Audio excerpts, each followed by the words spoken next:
నిఘా న్యూస్ కి స్వాగతం. శ్రీ పొట్టి శ్రీరాములు నెల్లూరు జిల్లా ఆత్మకూరు పట్టణంలోని చెరువు పరిధిలోని పంట కాల్వలు మరియు చెరువుల ఆక్రమణకు గురి కావడంతో తమ పొలాలకు సాగునీరు అందక తీవ్ర ఇబ్బంది పడుతున్నామని రైతులు లోకాయుక్తకు ఇచ్చిన ఫిర్యాదుతో దీనిపై ప్రత్యేక నివేదిక ఇవ్వమని ఇరిగేషన్ అధికారులకు లోకాయుక్త ఆదేశాలు ఇవ్వడం జరిగింది. దీంతో irrigation chief engineer Varaprasad, Nellore SE Desh Nayak, Atmakur executive engineer Ravi, Atmakur తహసీల్దార్ పద్మజ కుమారి ప్రత్యేక బృందాలుగా ఈ పరిశీలన చేపట్టారు. పట్టణంలోని స్కార్ఫ్ సిటీ ప్రాంతం నుండి చెరువు వరకు కాలువల్ని అడుగులను పరిశీలించారు. తమ్ముడు పక్కన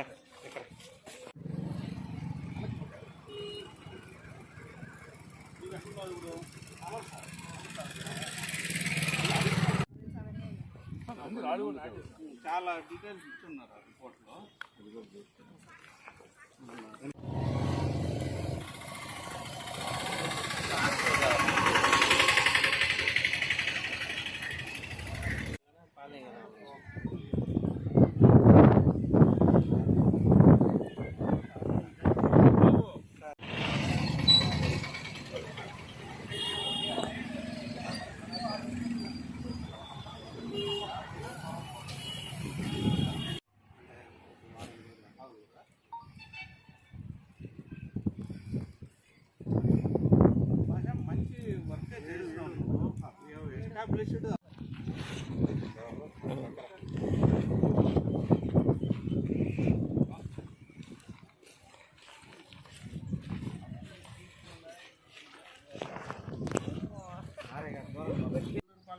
ఆ రోడ్డుకి ఇటు పక్కంతా లో లైన్ ఏరియా మొత్తం హయ్యర్ ప్లేస్ అవును అవును అంతే సార్. నంబర్తో రిజిస్టర్ అయితే చాలు. అంటే ప్రైవేట్ పర్సన్స్ అయితే తీసుకోమన్నారు.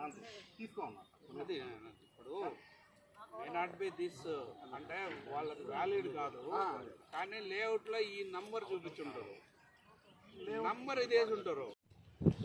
ఆత్మకూరు చెరువు పంటకాలంలో మరియు సర్ప్లస్ కోర్సు ఆక్రమణకు గురైందన్న ఆరోపణలు వచ్చాయి. లోకాయుక్తలో పిటిషన్ వేసినారు. దాన్ని ఎంక్వైరీ చేసి రిపోర్ట్ సబ్మిట్ చేయమని సిఈగా, తిరుపతి సిఈగా నాకు లోకాయుక్త నుంచి మరియు ఈఎన్సీ గారి నుంచి ఆర్డర్స్ రావడం జరిగింది. దాని మీద ఈరోజు ఎంక్వైరీకి వచ్చినాం.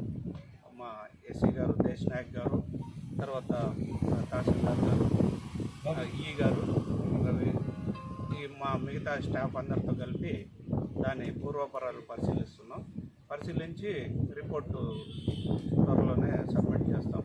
తర్వాత వాయిదా లోకాయుక్తలో 7/7కు పోస్ట్ అయ్యింది. సో ఆ లోపల రిపోర్టు సబ్మిట్ చేసి ఈ నిజాలు ఇటు తెచ్చి లోకాయుక్తకు తర్వాత తగు చర్యల నిమిత్తం సబ్మిట్ చేస్తాం. 6-7 సంవత్సరాలు పెడుతూనే ఉన్నారు, చూస్తున్నారు, పోతున్నారు. దీని గురించి క్లారిటీగా ఎందుకు చేయలేకపోతున్నారు? 6-7 కాదు, మామూలుగా ఒక 2020లో వచ్చింది కంప్లైంట్. మీరు చెప్పేది కరెక్టే, బట్ టౌన్ పెరుగుతున్నందువల్ల కొంత పబ్లిక్ ప్లేసెస్ ఎక్కడుంటే అక్కడ కొంత ఆక్రమణలకు గురవుతున్న మాట వాస్తవమే. బట్ మేము రెవెన్యూ అండ్ పోలీస్ సహకారంతో మేము వాటిని గుర్తించి వికెట్ చేయడానికి ప్రయత్నం.